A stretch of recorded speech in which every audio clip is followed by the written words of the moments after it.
Hey, everybody. This is Jack from the Soul Patch Podcast. I have a quick message for you before we start the show. If you're living and working in South Korea, or you just have a Korea related experience that you would like to share, please come on the show and be our guest.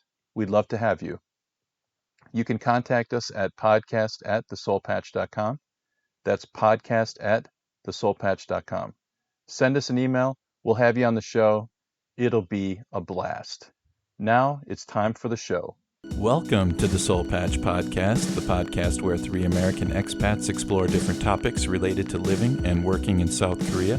With a combined 45 years of living experience in Asia, there are plenty of stories to tell.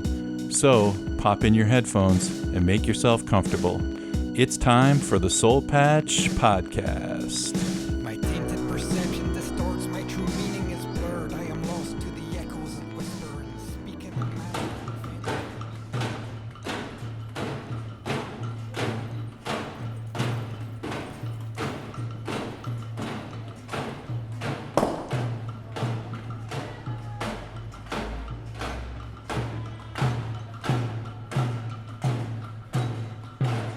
on campus. One of my coworkers last week was saying, he's like, "Yo, some of your students, if they're late today, there's a protest going on. Did you guys hear about that?" I had a student that was late because of that. Oh, really? Yeah, kind of sent me a text message in a panic because I didn't really understand the context until I read that article that you sent out. But yeah, my student was a couple of them came in quite late, and they were pretty kind of flustered. And Yeah, this is actually, I didn't know that they were doing it again, because I remember hearing about this on the news maybe about a month ago. Actually, it was the first time that this happened, and so I thought it was just like a one and out, one and done type of protest thing, and then apparently they're continuing to do it. So the protest, basically, there's disability rights groups who are protesting because how the mass transit in Korea is not so disability friendly, really. And so they were kind of like delaying the subways, basically, actually, to make their What type of presence tactics known. did they use?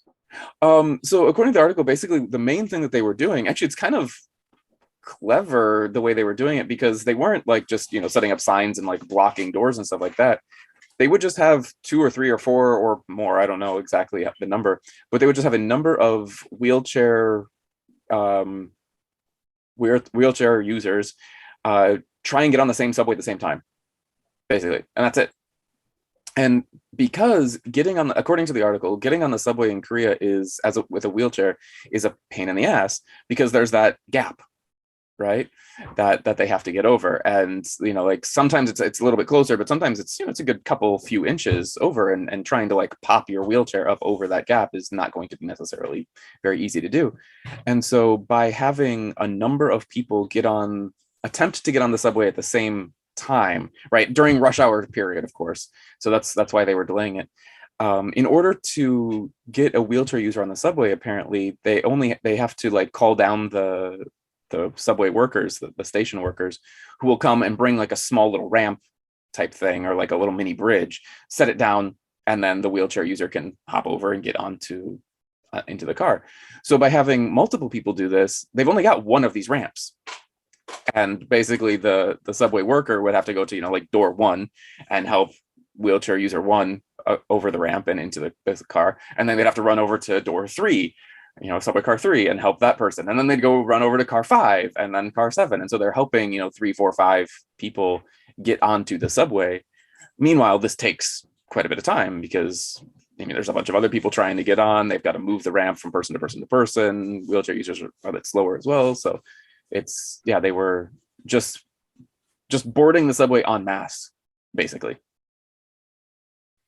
yeah, it was kind of like the equivalent of like a sit-in protest or something like that, where you're just gumming up the works on purpose to bring attention basically to your situation.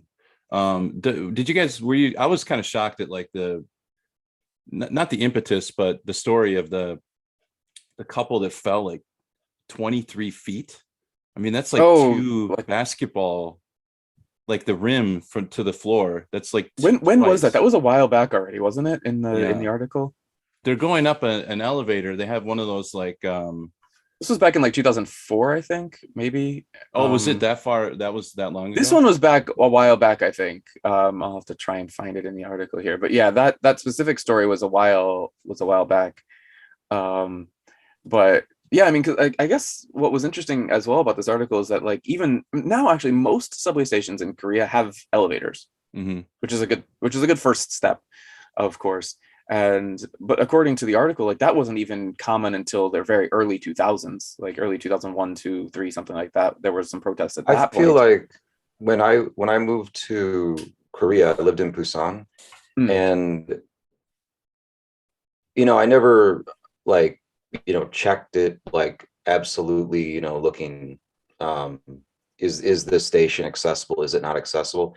But as you guys know, like I was in AmeriCorps and I was a live-in nurse in a community, intentional community. And so when you're going out in public every day with people with wheelchairs and people that, you're always like looking for accessibility. So between that period and when I came to Korea was grad school. So it was pretty, short, just a few years. And then I was here. So I was aware of it. And Busan is a very nice city. The infrastructure is very nice. It's a very clean city, I think, compared to Chicago. Yeah, sure. But one of the things I did notice when I was there, I was really surprised at the lack of accessibility in public transit. And I feel like it's better now. But again, this is just like, my impression. Sure. But yeah, I remember at like, the time, like you go into subways and there's like I'm in the subway. I'm like, wait a minute, there's no way to get down here except like they'll have like the stairs, or they'll have like that little kind of device thing you can put like it hangs on the side of the stairs. It unfolds. That's the thing that fell, I think, that broke right. apart, I think that's what started the protests back in the first one. The first one. Yeah, I mean that's not applicable to like everybody's hardware and every person. No. Yeah, and even just like seats and everything. Yeah, I feel like there were stations I went to that I couldn't find the elevator, which doesn't make any sense. Like there has to be. I mean, there must be one for service at least. No, well, the thing is actually like the article said is when you first got here, it's very possible there weren't elevators in stations. Like at the time, there was only like 30% of stations had elevators in them. Now it's something like 90% or something like that. So it's quite high. Only recently, I've even noticed like buses have there's like a big carved out area on some buses for wheelchairs. On some, but the buses also, the problem with a lot of those buses is even though they might have a big area for it, they don't have the like hydraulics that like drop it down, or the little like ramp that comes out. You're right. So how did they get on there then? I don't know. Well, and that's exactly the whole point of this entire protest, is that basically like, handicapped people getting around Korea is not very friendly. It's getting better, but it's still not friendly yet. I remember actually, Ryan, like, although I wasn't trained to keep my eyes out for it, I just remember the very first apartment I lived in. I mean, hell, the apartment that I live in now, I'm on the 3rd floor. There's no elevator in this building. The first building I lived in, I was on the 5th floor. There was no elevator in that building either. And I just remember being like, I mean, it was fine for me, but I remember thinking like, this is strange. What if I broke my leg or something? What if I had to, like, this is kind of shitty. Shouldn't there be an elevator in this building? Yeah, I mean, with apartments, like in Chicago, I lived in a 5th floor walk up. When I moved to Korea, or when I moved to Seoul, I was in a 5th floor walk up. But with things like transportation, or just for basic function to get in and out of like a grocery store and stuff like this. Yeah, it just seemed like when I arrived, it just didn't have the same. There were situations where it just wasn't possible. Also, something that I noticed when I came here, for like the community that I was working in, one of the big missions was like to get people with disabilities involved in community, not hiding them away. So, like we kind of had like step one several decades ago, where if someone has disability, it's like, well, they can still work, right? Give them back their dignity. They can still work. Doesn't matter a cognitive disability or physical disability. So what type of jobs do we give them? we put them in warehouses where we can't see them, right? And they're like Mhm. stuffing boxes. Okay, well, at least they're working. Okay, so it's a step in the right direction. But I mean, come on, like, why are we hiding people? And then you Yeah. start having businesses that, for any reason, they're brave, PR, I don't know. They start trying to involve people with disabilities in society actively. So you start seeing this certain low skilled jobs or things that are, possible to do. These people are now working on cash registers. They're, McDonald's hires people with disabilities, and they can be, the first face you see when you walk in. It's fantastic. So as an American, up to 2007 coming here, I was just totally surprised when I got to Busan. It was like there's nobody with disability. You don't see anybody in a wheelchair. Right. You don't see anybody even on crutches. I mean, it's nuts. It's like when people are hurt, where do they go? Or when someone has a disability, they just they're out of sight. I hadn't traveled much in the world before I came to Korea either, so I don't know, like, by comparison, maybe like Chicago is really progressive in that way. I don't know, but I wasn't in Chicago where I was doing that. I was Washington, but yeah, I feel like these days I'm starting to see more with people like being out, but you still don't see people with disabilities.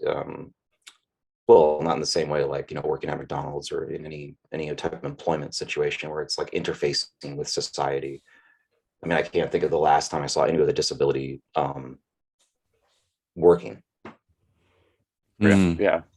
There is one newscaster in a wheelchair, actually, that I've seen.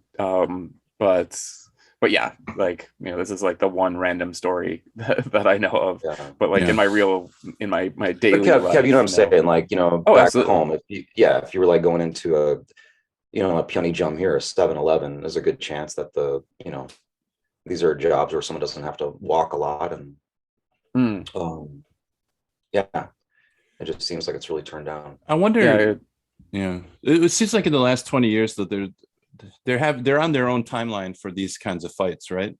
It's like when I first came here in 2002. I mean, even back then, you rarely saw women smoking in public.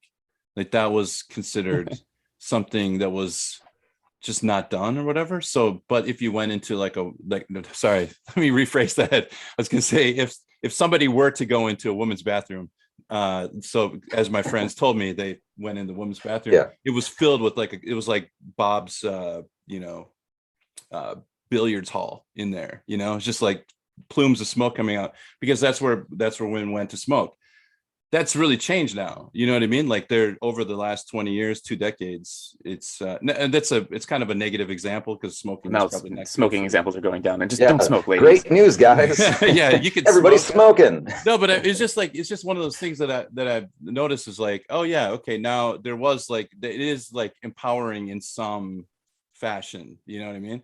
And it seems like they're having this fight that maybe we had in the 80s or 90s in the US, 70s. Like, I'm not sure. Do you have any idea when did the American, or the Americans with Disability Act or whatever, when did that go through? Does anyone know? That's a good question. I don't actually Google know that really quick. Yeah, I feel like a lot of the awareness, though, is I even growing up as an 80s kid, is like that was on the radar at the time, that we need to fix a lot of these problems, and they created a lot of laws and things like that. The Disability Act in the States was introduced in the Senate in 88 and signed into law in 1990. Oh, okay. So that makes sense. I mean, that wasn't all that long ago either. I mean, it was 30 years already at this point. Feels like, like 10 years ago. But yeah, so it makes sense that Korea's a little bit behind, but they're catching up, of course. One thing, I mean, so disability here definitely isn't a thing. What did you guys think about have you seen any of the comments, or seen anybody talking about these protests at all? Like, the reaction to them? It's been midterm, so I haven't really been talking to my students at all. Fair enough. Yeah, because like on the news, like a lot of people are. It's interesting about the protests. I mean, this is like, protests in general are interesting to look at how people respond to them, but these a lot of people are complaining about the protests. Are like, yeah, I mean, it's important, people with disabilities, of course, they need to be taken care of, but they were also stopping thousands and thousands and thousands of people from getting to work on time. They're Oh like, yeah, this they isn't pissed doing off a sitting in lot of front of people. it Yeah. pissed off a lot of people. It's like, you're Yeah. not just going and sitting in front of the Blue House and protesting, and getting on the news. They're affecting the lives of so many people just trying to get to work on time. And that's where, and I'm not saying that I disagree with this. I mean, it is kind of shitty that all those people got put out, but that's kind of the point of the protest as well. It's like, for us, trying to get to work at a normal point in time is very difficult. And so they're raising, it's like, now for you, for everyone else, it is as well difficult today to get to work on time. I thought the counter argument to that protest was exactly what Ryan was saying before. It's like, hey, you guys can protest, but just go somewhere out of sight where we can't see you, where you don't bother anybody, and you can protest quietly in some corner of a park somewhere. Designated protest area. Exactly. Yeah. Where keep you're it not underneath 70 anything. dB. Yeah. Yeah. It's like the no whole bright point colors, is, please. Yeah, no bright colors, no noise. Yeah, keep it down. Yeah. Yeah, it's crazy. I mean, like I don't understand. It seems so. Either they're just kind of like that argument. They're either being dishonest by not by pretending to not understand what they were doing. They say, oh, or being ridiculous by suggesting they go somewhere quiet. So that was my. Yeah, I think as far as like protests goes, like I think it's pretty clever tactic. If it's big enough and it's noticeable enough, which it was, I mean, it's in the news, it disrupted the trains, which is going to be in the news because trains here, they run to the minute, right? Practically to the, 5 seconds. So I think I don't like that argument, like, oh, well, think about all the people that were late for work. No one like got in trouble for being late for work because it wasn't their fault. It was clearly understood this wasn't their thing. I mean, what happened was the business owners or whatever your employer is going to be pretty irritated. Or, I mean, you are too, if you're like, maybe you're working on a project and it's extremely disruptive.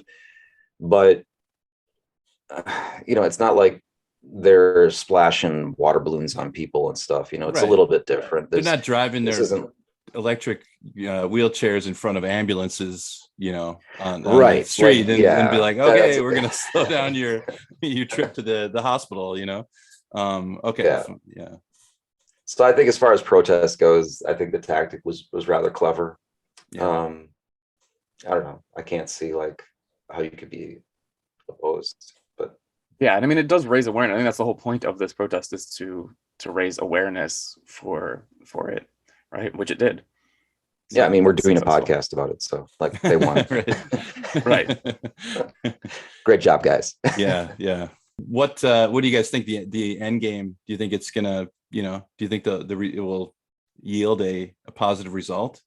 I don't know. I could see it. I don't know what their specific, demand in the situation was, if there was like highly specific demands, but if, just like we were saying at the beginning of the conversation, the changes have happened.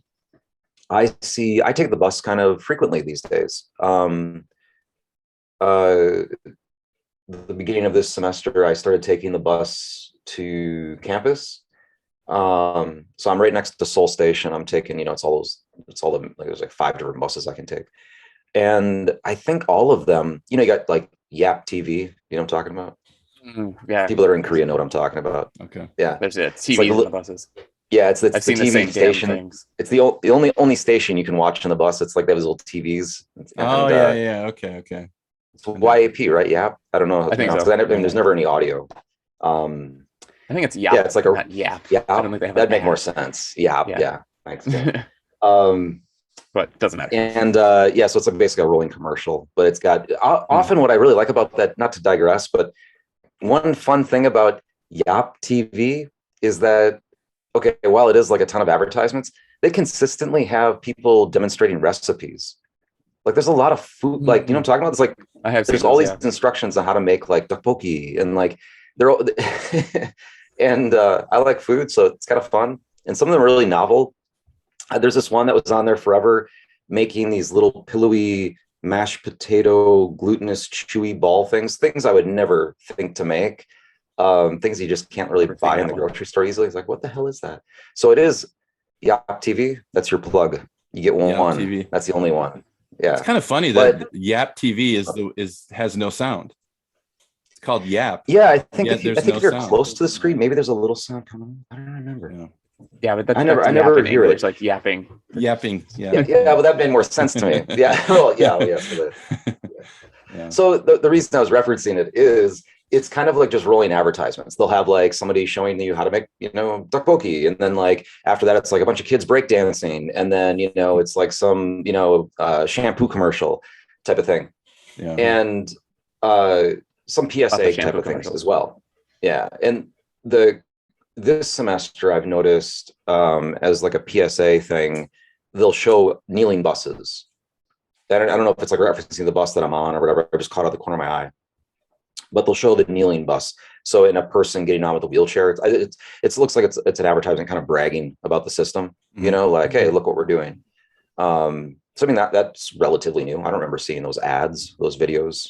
Let me ask you guys a question. Like just if we pull out to like 10,000 feet a little bit, from the issue, and just think about how the buses drive, like how ferociously they fly down the road, and how strict they are about like meeting the, like bus drivers. Obviously there's a lot of pressure on them to meet certain thresholds. Like you need to make this many loops around, and you need to hit this many stops in this amount of time. If you have to pick up 3 disabled people in one loop, you have to stop your bus, lower the thing, let the people on. That it doesn't seem to. It just doesn't see. I don't see how this is going to work given the current way the bus system operates. Yeah, and actually the way it's going, talking about how the bus drivers drive. Respect to bus drivers. It's got to be a hard job. Yeah. But have you guys ridden the new e-buses, the electric buses? No, but I've seen those big ones. Okay. Yeah, on the same. Right, I'm on the same holy route as shit! you. Like the acceleration on these things, it's like, okay, I'm still a kid tailgating to a whole new certain level, ways. right? Yeah. Yeah, like I'm still a kid in a lot of ways. And one thing that I still do since I was a kid, often when I get up to get off the bus, I'll do a little bus surfing. Like I try not to touch. Yeah, I try not to touch anything. It's just like practicing my balancing. It's all the years of Especially when you skateboarding. get off the bus right coming out of the tunnel, because there's a nice little curve. You gotta lean. Yeah, you do like kind of the Matrix thing. You lean. Yeah, that's a good lean. I love it right there. Yeah. So I still do this. And with COVID, I don't want to touch anything. So it kind of it kind of went up the next level. So I'll get on a bus and not sit down and never touch anything. I keep my hands out just so I'm safe. I've got like my eyes on where I would grab if I need to. Right. So yeah, I'm going on record here. I'm a bus surfer. I'm just picturing now. Sorry, Ryan, to interject, but do you play like the Beach Boys, and then like you remember the movie Teen Wolf? He's riding on top of the. Yeah, it's a little bit like this. Yeah, I'm just picturing that right now. Sorry, please continue. It was more like NoFX and Fat Records. It was more Okay. But I was on a bus coming from city center down here, and I had transferred.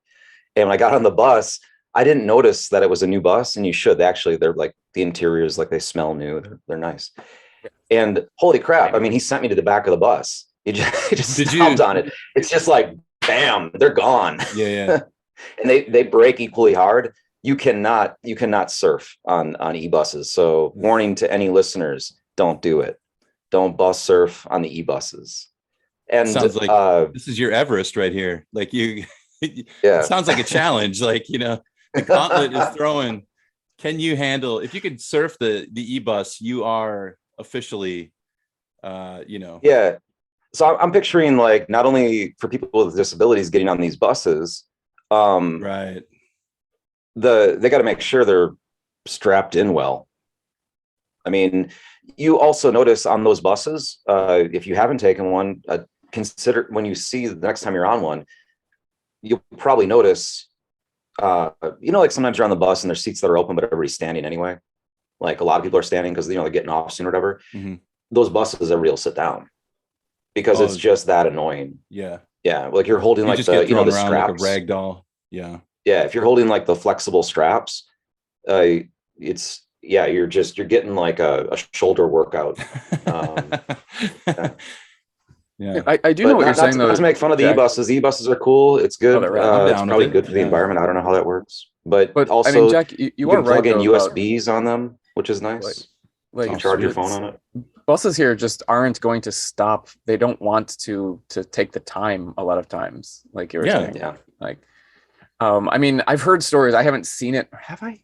Maybe I've seen it actually once in the past, or I've definitely heard stories of people like handicapped people wanting to get on, and it's the one handicap bus that's coming through, and the bus driver's just like, "Oh, I'm full," and they just go past. I mean, I can't imagine like how it would work unless unless you could just like flop the side down, scoop the person up, flip the thing again. I mean, it would be so dangerous, like to get it down to even the amount of time that it normally takes people to get on the bus. Like it just, Remember when I was back in the States, back in uni, like we had handicap accessible buses in Flagstaff, Arizona, like in the early 2000s.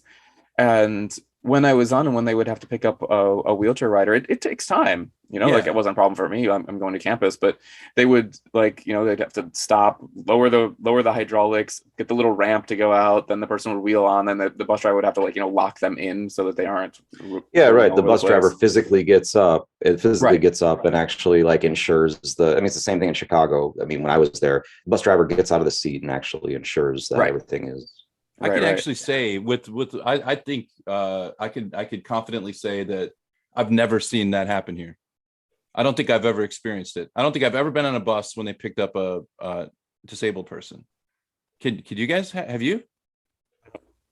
Yeah, I think maybe once think or I have. twice. Okay. Again, At 13 most. years of being in Korea. Yeah, I've I been here think 20 years, and I can't one of remember. the things I think that the disabled group here wants is not just, although they definitely do want wheelchair accessible like buses and subways and things like that, but there's also like taxi services and things like that are very lacking from what I've seen as well in Korea. Like other options for handicapped people to get around. I saw somebody commenting in one thread on this topic about how they can be sitting on their phone. Like there is an app for like handicapped accessible, taxis and things like that. And someone was saying how they can be on their app for a couple of hours trying to get a cab, and it just fails again and again and again Right. and again. Nobody wants to. Well, I mean, Well, no, it's not so much that nobody wants to, Jack. It's because not that's like enough. normal. Like this is a specific taxi just for like wheelchair users. So the taxi drivers are happy to pick them up. There just aren't enough of them. So it's one of those basically. things where the city or whatever can say, Right. we've got this service. Look how Right, look but how it's not woke very we are. effective. But actually, Um, we've only got there's like a dearth and of so, them, and right. So that's in the city. But then another thing I saw in another comment is people were saying like, yeah, it's cool that like the Seoul buses are starting to become more accessible. But the intercity buses, Jack, you take intercity buses from time to time, right? Because I mean, you live out of the city. Yeah. Those have you ever seen an intercity bus that's not a step bus? Like always, you have to step There up is and no into it, right? every inner city I don't bus think I've they ever exist. taken. There's no. I think I don't remember ever seeing a handicap accessible bus. Yeah, so let intercity alone bus. not having like a bus that regardless of how long it's going to take, like those buses don't even exist yet. So the intercity buses in Do Korea, those the red buses, buses, I'm having like a brain stall here. Do those buses even have a back door? No, many of them don't. I don't think Yeah, so. Yeah. that's kind of weird, right? They Like have buses there's a always have a hammer. They back have a door. hammer with a window so you have to knock the window out to get out. Yeah. Yeah. But like there's like when the bus stops, there's only one door you can get out. You have to go all the way to the front. In the US, are there any public buses that are like that? I mean, I'm sure like other, what do you call, like coach buses or whatever, maybe they're designed this way. Maybe Greyhound does but Right. Greyhound But has Greyhound's to have different. Greyhound has a handicap accessible accessibility, right? God, I would think so. I would imagine, but I so. honestly don't know. Yeah, haven't I'm been just on a thinking like Greyhound the airport in a very express long bus time. or whatever. I can't imagine getting a wheelchair on that. That's not possible, right? I mean, the only way Right. you could do the intercity bus would be you'd have to if let's say someone is can't walk, you'd have to have two people carry them up the stairs, which is already narrow. They'd have to sit in the very front row. They'd have to put the wheelchair Right, so it's impossible. So yeah, I logistically mean, not going to you'd be happen. okay if you have like SEAL Team 6 to, you know, lift them up and put them into, you know, the seat. Right. But I don't see how a person alone. I mean, I guess maybe you could they could have employees that would help the person on at the station, but once you get to the destination, you're kind of on your own to like get off the bus, and the only person that can help you Right. So this yeah. is the thing. Like even if they're starting to get it in Seoul, but like all of Gyeonggi and all of those, like it's just completely impossible. There is no handicap accessibility outside at all for Seoul. The other thing that I was thinking of a lot, and this is a different, because so far what we've been talking about, like getting buses that work, getting subways with elevators, and getting it close enough so that there's no gap so that the wheelchairs can go over. All of that, that's government logistical problems generally that I think can be solved with money, more or less. Exactly. Yeah. But going back to what you were saying earlier about, like, imagine rush hour. I can't imagine, like, imagine now that we've got, you've taken the buses at rush hour, right? What's it like? It's a sardine can. Oh yeah. Right. You're crammed in. What I can't imagine is, imagine you're on one of those buses, and imagine it's a handicapped accessible bus. Imagine that the driver is willing to stop, or they have rules, they have to stop, like whatever it is. That bus is completely packed with people. There's no room for the handicapped, the wheelchair person to get on the bus. What's going to happen? Yeah. And this is something I just don't know how they would solve. All those people are just going to get out of the way. Right. I mean, I'm looking at a bunch of people off. Right. I just wanted to look and see, like, because I'm still thinking about the airport express buses, because that's a pretty essential bus, right? And it gets to the airport. I mean, how do you get to the airport if you're in a wheelchair? It's, not like how do I get to the cafe, but airports. I actually saw a sign, Ryan, at the one of the stops that I get on, that the wheelchair, or the airport buses are not in service right now because it's COVID. Like, there just weren't enough people going to the airport, so they just turned them off. So I'm not sure if they're back or not, actually, but okay, maybe it's not as essential either. But I just wanted to see, because I couldn't remember. I'm thinking to myself, it has like kind of like the almost like bucket seats on it, Yeah. Armrests and stuff in the way. I just wanted to see like how you would actually do it. I found an image where you could see the door opening. Okay, it's a very narrow door in the first place, but there's a jump seat that's right there at the stairs that folds down. Oh, so yeah, that's right. Theoretically, that's you know what I'm talking about. Yeah. So you could have like, I could picture, I think maybe I've seen this, like maybe not somebody that's in a wheelchair necessarily, but somebody, or maybe just somebody with limited mobility, an older person perhaps, that instead of going all the way back to a seat, the driver comes down and like helps them to get up into that chair. But still, looking at it, there's no the angle of the photo you can actually see below the stairs, like going into the bus. There's nothing that drops out. There's no, I mean, it doesn't look like the only way you could elevator. You'd have to have somebody lift up the wheelchair to put it there. You could flip the jump seat up and put the wheelchair there, but you still need bodies to lift it up, and if it's motorized, I mean, those are heavy, right? I mean, you can't just. Yeah, I don't think it had like the kneeling mechanism or like the elevator in it. I mean, by the looks of the picture, I couldn't imagine how that would be packed under the wheel there. Even some of those like electric wheelchairs are quite heavy, I imagine. So it's not like they're not like something you could just pick up and right. Well, I mean, picking up isn't even an option. Like, it needs to be. Yeah, you need to be able to roll right off. And, without falling over. I mean, even the curbs. Some of the curbs, like, I'm really shocked by how high the curbs are. Like, I've it's just it could be very dangerous. So that's something that Korea still has some ways to go. We'll see what happens with these protests, and if there's any changes made. I mean, the next administration is coming up, so let's see if they do anything. Although something that I did see in the comments, and I don't want to get too political here, it's something that's interesting, is that the last administration didn't do much for this either. So we'll see what happens with that. It's not much progress has been made in the past few years, and now we've got a new administration, so we'll see if there's anything connected. Speaking of upcoming governments, I actually saw another quick article here about because if I'm not sure how much you've seen about Yoon Suk-yeol, like he's going to be he's very pro-America, anti-Chinese when it comes to stuff, and he's actually I saw an article saying that his government is planning to strengthen regulation to prevent Chinese nationals from mass purchasing property in Korea. Oh, really?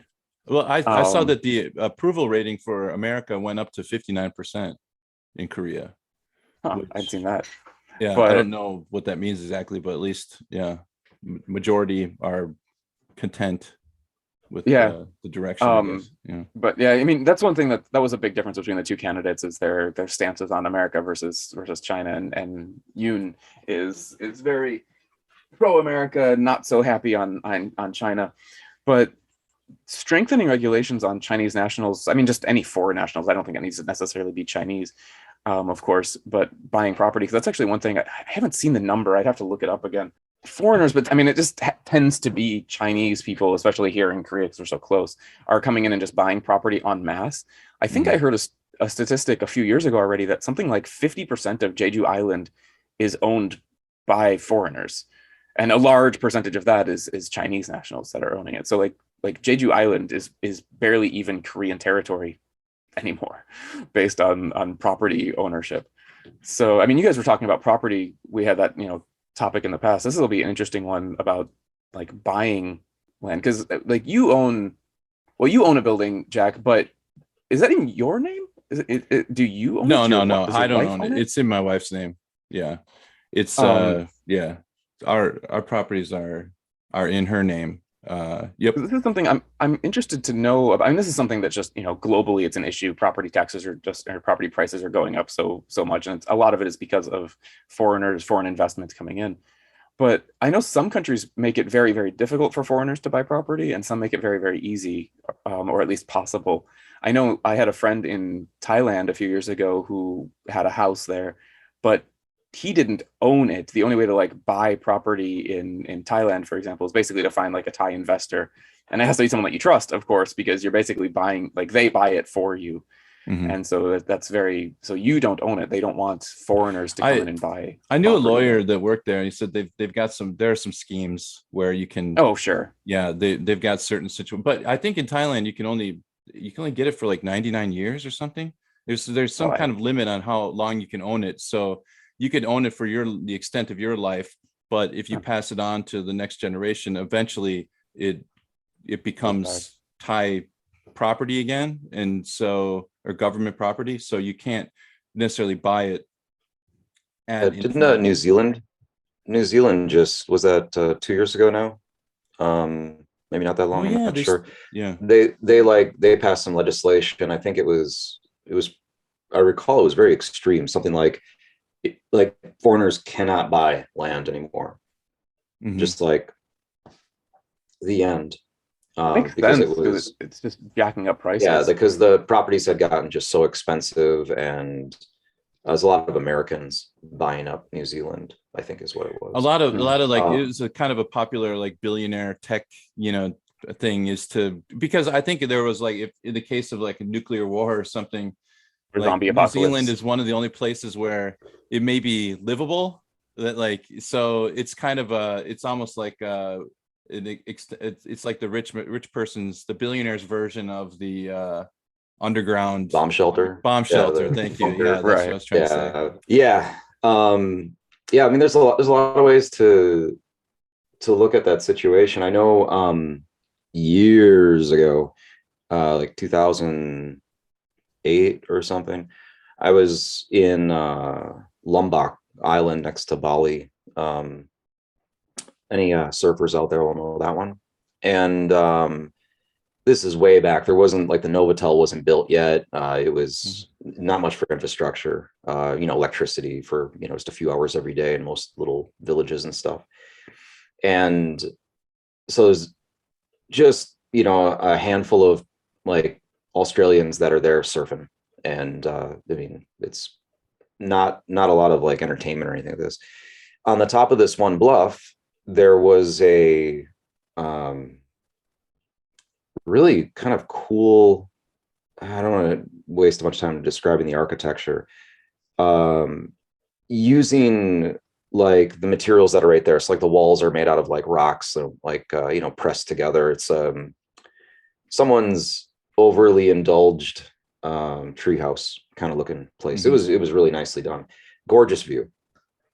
Uh, and the owners was a couple from Switzerland, and they've made like the best coconut smoothies you ever had. And so that was like the one place you could go and just hang out, because there's like no other place to lounge except to go to the beach. And so we would take our scooters up there and hang out in the evening.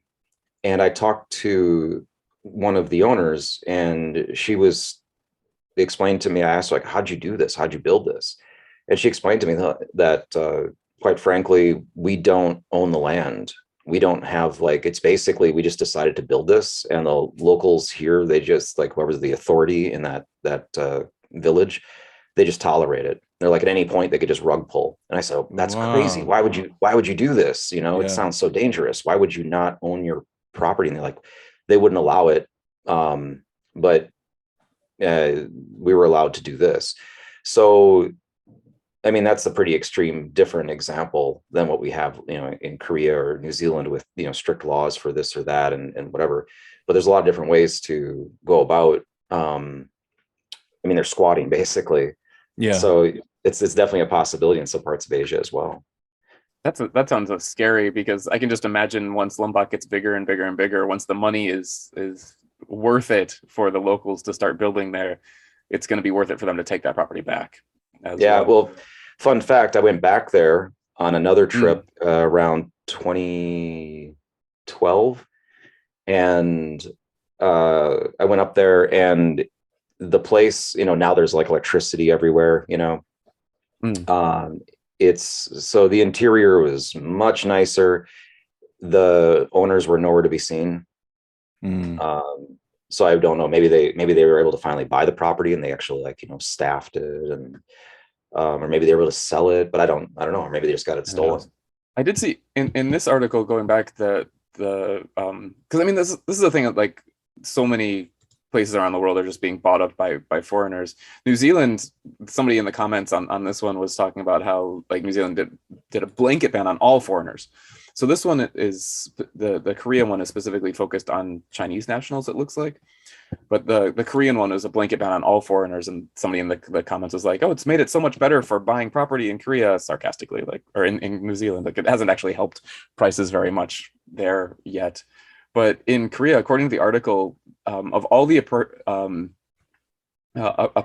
apartment purchases in 2019 or last year, maybe, 60% of all foreign transactions were Chinese buyers in Korea, which is why I think this law is specifically focused on Chinese. But I remember talking to a business professor a while back at our university. This is like probably 10 years ago. And he's like, you know what, though, like, China was our trading partner for thousands of years. It's only in the last, like, 100 years that they switched, or even less than that, to, trading with the US. So, or just the West in general. But they have such a longer history of trading with China. And I had never really thought about it in those terms, This is different from trade versus foreign nationals coming in and buying the property. Yeah, but I mean, it's the same thing. It's like, where you're going to put your money where the value is, right? So, for example, like, Manhattan has tons of there's thousands of empty apartments there in a city where they have big homelessness problem, right? So you'd think rationally, it's like, oh, you've got all these, but these apartments sit empty because that real estate in Manhattan is it's gold. You know what I mean? So you're just buying. Yeah, I mean, it's a place that what they're doing is they're parking cash, right? Exactly. And so they're parking cash here too. And so, because the real estate market, where everyone talks about the bubble is going to burst. Like, every teacher that comes here, it's like, oh, your real estate. Okay. So, but it never does. You know what I mean? Like, I've been hearing that for 20 years. I've lived here. It's like prices just get ratcheting up and up and up and up, but it never pops, And so in like a kind of when everything is unknown and things are so unsure, I think it'd be pretty rational to dump your money into an apartment in Seoul. It's just, you know what I mean? Just let it sit there and just, or rent it to somebody, actually, like Chun-se. That's one of the reasons that actually the Moon Jae-in administration was so unpopular now at the end, is because, like, apartment prices, we've talked about this a little bit, like a while back are just inaccessible for young people to buy here. And during the Moon administration, apartment prices didn't just go up; they went up like proper big. He basically didn't do anything to help even stabilize the increase in apartment prices. So if you bought property at the beginning of the Moon administration, you made a ton, like just in the last few years.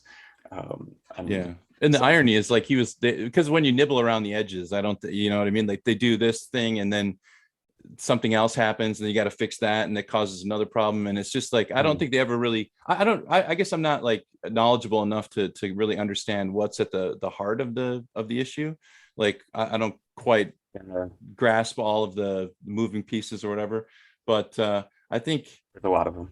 Yeah. I mean, but I think to just like target Chinese people is a mistake, right? It's like, you know what I mean? Like, oh, we're not going to let people from this country buy property. Everybody else can park their cash here. I think you have to kind of go like, we're not going to allow any foreign investment.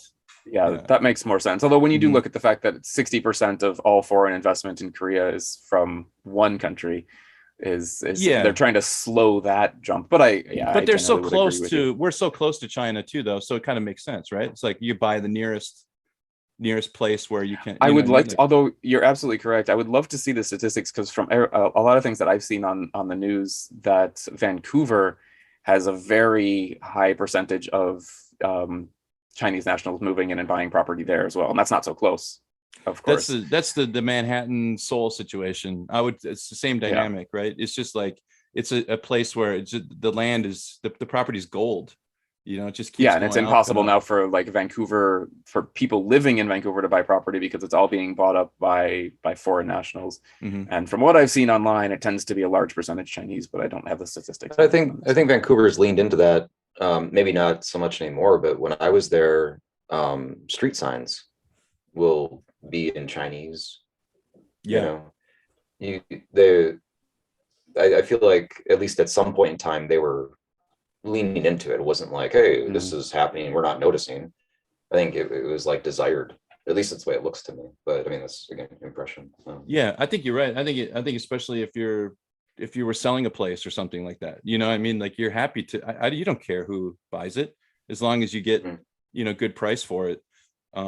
But I think these were like public signs. Like, no, I know what you mean. Like there's a whole area. There's my wife told me she went to school in British Columbia a long time ago, and she was kind of out in the sticks, like 12 hours away from Vancouver. And when she took a bus back to Vancouver, there's like a street that basically looks like Korea.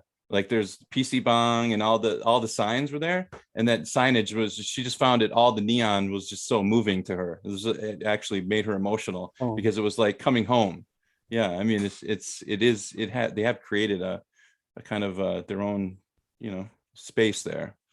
But I don't know. We'll see if anything happens here in Korea if they clamp down on that a little bit. I think Jeju, from what I really do think that they should try and bring Jeju back a little bit more, because Jeju is a large percentage owned. I have some friends that live down in Jeju, and they complain about how it's like property isn't even owned by Korean people anymore. Like a majority of the island, I think, is not owned by. You know who I feel sorry for in that situation? I feel sorry for the people that are generationally from Jeju. The same way I feel sorry for like Hawaiians. Their family generations go back in Hawaii several 100 years or 200 years or whatever, and now they're getting priced out because people from all over the world, everybody wants, if you're wealthy, you got to have a condo in Maui, and so I feel like Jeju is the same thing, right? It's just these big giant structures where people are just buying condos for, I don't know, $500,000 a pop or $1 million a pop or whatever, and they're making tons of cash.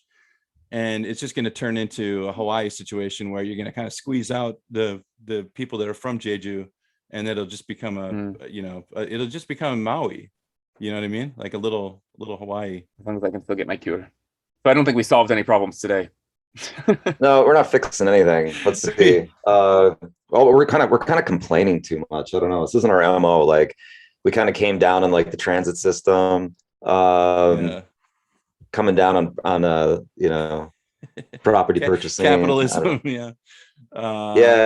we're getting grumpy. This isn't good. we had some bright corners. I think the takeaway from the first half, talking about accessibility, even though we're talking about some of the things that are, not as progressive as the states, I think the general takeaway though is that it has changed. It has changed a lot. It is getting better. And protests like this, they're a good thing. And hopefully it'll cause even more change. And I think the change in the US is incremental. It's so slow, but I feel like in Korea, the possibility it's for a much shorter time period. Yeah. Able to, yeah. If they decide to do something, it's going to happen. Exactly. There's not going to be 1,500 meetings about the meetings, and they're just going to do it because they're like, okay, we need to do it. So yeah, I think that is one positive takeaway, at least from my experience living here.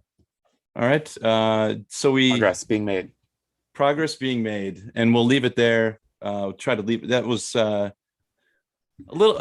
nice attempt to try to put a positive, spin on top of our. I do what I can. Yeah. Our grumpy conversation, but thanks a lot, everybody, for joining us today on the Patch. You know where to find us. You go to thesoulpatch.com. It's our one-stop shop for everything Soul Patch. You've got all the episodes right there. You're able to stream them. You can send us an email at podcast@thesoulpatch.com if you want to be on the show, if you want to be a guest. We'd love to talk to people, new people, with any connection to Korea. We're always interested in the conversations. So hit us up and we'll get back to you quickly. So with that said, we'll catch you next week on the Patch. Thanks, everybody. Bye-bye. Good week. All right. See ya. I like to pay a couple respects to the people that made me what I am today. Nothing here. Kiss all my love. Kiss all my love. The quiet man. Kiss all my love. Kiss all my love. Dopamine. Jim. Kiss all my love. Kiss all my love. Kiss all my love. The brain. Kiss all my love. Kiss all my love. Hey, Bobby. Let the bass go.